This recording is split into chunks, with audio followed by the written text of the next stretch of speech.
राजा और पुजारी की कहानी। बहुत समय पहले जावा नाम का साम्राज्य हुआ करता था। वहाँ सीधी मांत्रा नामक एक ब्राह्मण रहता था। वह बहुत ज्ञानी था। राजा भी उसके ज्ञान से काफी प्रसन्न रहते थे।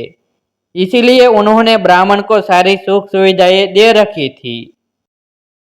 कुछ समय बाद सीधी मांत्रा ने एक खूबसूरत कन्या के साथ शादी कर ली। विवाह के कुछ समय बाद उन्हें एक बेटा हुआ जिसका नाम मानिक रखा गया। सीधी मांत्रा का बेटा मानिक जैसे जैसे बड़ा होता गया उसकी भी बुद्धि अपने पिता के जैसे बढ़ती चली गई।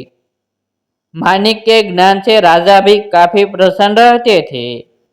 धीरे धीरे कर मानिक को पूरे राज्य में अपने पिता जैसा सम्मान मिलने लगा। इतनी अच्छाइयाँ होने के साथ साथ मानिक की एक बुरी आदत थी। वह दिन रात जुआ खेलता था। इस खेल में वह ऊंची बोली लगाने के बावजूद भी हार जाता था।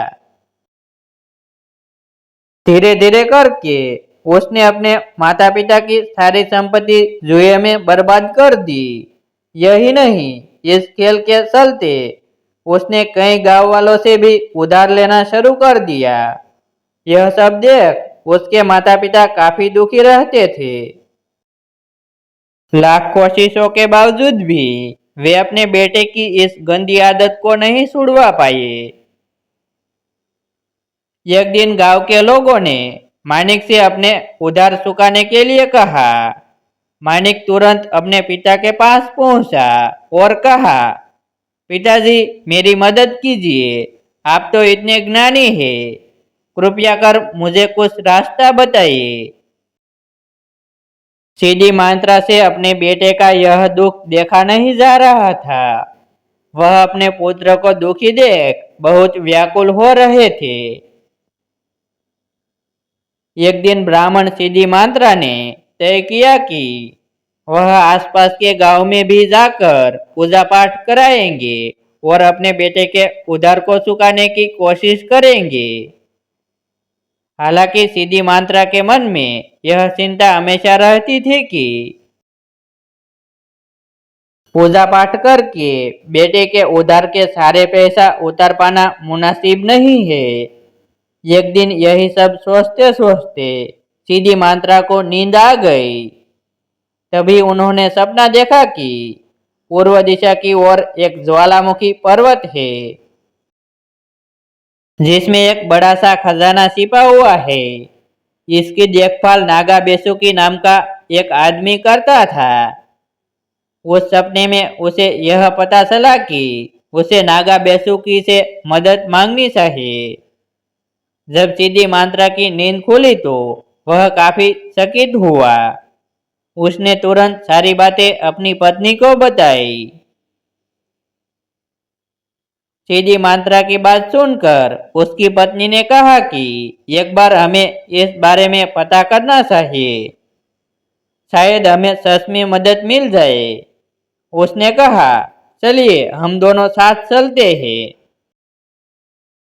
आखिरकार हमारे लाड प्यार ने मानिक को बिगाड़ा है। सीधी मात्रा अपनी पत्नी की बात से राजी हो गया। अगली सुबह दोनों उस पर्वत की ओर जाने के लिए निकल पड़े। ज्वालामुखी पर्वत की ओर जाते समय सीधी मात्रा और उसकी पत्नी दोनों को कई तरह के कष्ट झेलने पड़े, लेकिन उन्होंने सभी तकलीफों को सहन किया और अंत में उस पर्वत के पास पहुंचे। वहां पहुंचकर ब्राह्मण ने मंत्र पढ़ते हुए घंटी बजानी शुरू कर दी। तभी वहां नागा बेसुकी नामक व्यक्ति उपस्थित हुआ। सीधी मात्रा और उसकी पत्नी ने झुककर नागा बेसुकी को प्रणाम किया और अपनी परेशानी बताई। नागा बेसुकी शांत होकर उनकी बातें सुन रहा था। उसे पता था कि ब्राह्मण सीधी मात्रा बहुत ज्ञानी और भगवान के बहुत बड़े भक्त है। वह अपने पुत्र के कारण काफी कष्ट में है।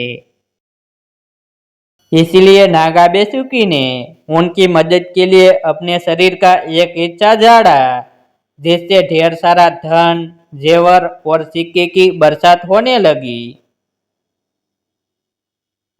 इसके बाद नागा बेसुकी ने सीधी मांत्रा से कहा, हे ब्राह्मण, आप अपनी जरूरत के हिसाब से धन ले जाइए। इतना कहते ही नागा बेसुकी वहां से गायब हो गए।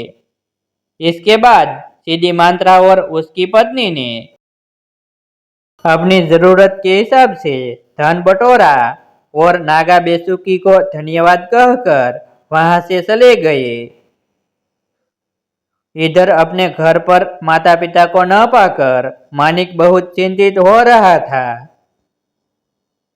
दरअसल आधी रात को कभी भी उसके माता पिता घर से बाहर नहीं जाते थे। उसे डर था कि उसके माता पिता उसके कारण किसी मुसीबत में न फंस गए हो, क्योंकि उन्होंने उसे वचन दिया था कि जब तक वे उसके उधार चुकाने के लिए कोई व्यवस्था न कर ले, वह घर नहीं लौटेंगे। तभी अचानक दरवाजे पर खटखट की आवाज सुनाई दी। मानिक दौड़कर दरवाजा खोलने पहुंचा। उसने देखा कि उसके माता पिता लौट आए थे। यह देख वह बहुत खुश हुआ। उसने तुरंत उनसे पूछा कि वे कहाँ गए थे, लेकिन उन्होंने मानिक के प्रश्न को टाल दिया और उससे दूसरी बात करने लगे। अगली सुबह उन्होंने मानिक को ढेर सारा धन दिया और कर्ज चुकाने के लिए कहा। अपने माता पिता के पास इतना सारा धन देखकर मानिक को काफी आश्चर्य हुआ। उसने उनसे पूछा कि इतना सारा धन कहाँ से आया, लेकिन उन्होंने उसे कुछ नहीं बताया। अंत में मानिक को अपनी गलती का एहसास हुआ और उसने अपने माता पिता से माफी मांगी और उन्हें वचन दिया कि वह अब दोबारा ऐसी गलती नहीं करेगा। इसके साथ ही वह अपने पिता के साथ पूजा पाठ में जुट गया। कहानी से सीख।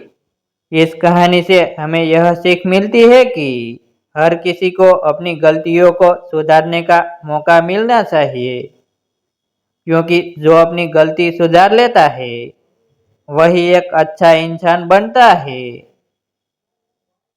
ऐसे ही रसप्रद वीडियो देखने के लिए हमारे YouTube चैनल सब्सक्राइब करें, वीडियो को लाइक करें और अपने मित्रों के साथ शेयर करें।